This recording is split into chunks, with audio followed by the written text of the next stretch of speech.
خب، بسم الله الرحمن الرحیم.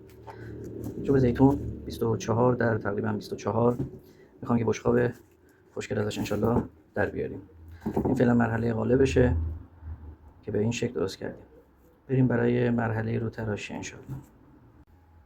خب تقریبا یه مقدار از مرحله رو تراشی همین کار انجام شده تا انشالله یه مقدار گردتر بشه، شبیه بشقاب در بیاد تا سایر مراحلش انجام بشه.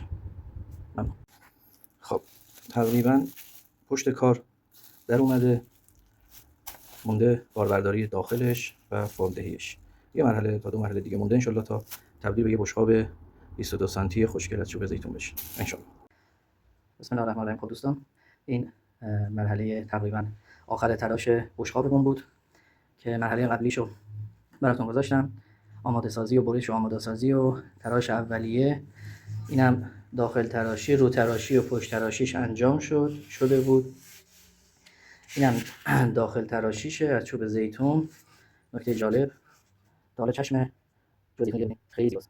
حالا اینکه چشم داره خیلی ممنون.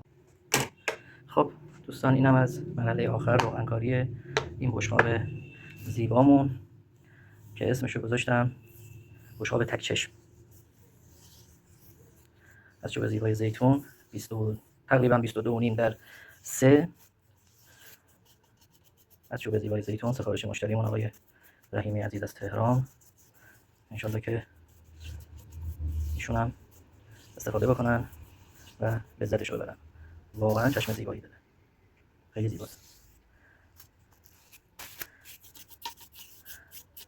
چوب زیتون مشخصش همینه، روی کار چیز مشخص نیست. وقتی که میرید عمق چوب نقش و نگاره خیلی زیبایی پدیدار میشه که یه نیازی نیست که شما به چوب رنگ بزنید، میتونن سفره کاری بکنید، بعد مربع کاری دیگه روش انجام بدید. خود چوب نقش و نگار رو زیبایی طبیعی خاص خودش داره، سوای یه زیبایی چوب بسیار مستحکم، منسجم و سفتیه. به خاطر داشتن روغن و همچنین یه ماده تقریبا تلخ دیگه‌ای که داخل چوب هست، دیرتر از چوبای دیگه هم خوش میشه، این برای ما خیلی بده، و همین که دیرتر آفت میزنه. یعنی چوب زیتون خیلی دیرتر از چوبا، نه که آفت نزنه، ولی خب خیلی دیرتر از چوبای دیگه آفت میزنه. تقدیم نگاه زیباتون بشقاب تک چشم امروز ما. تشکر.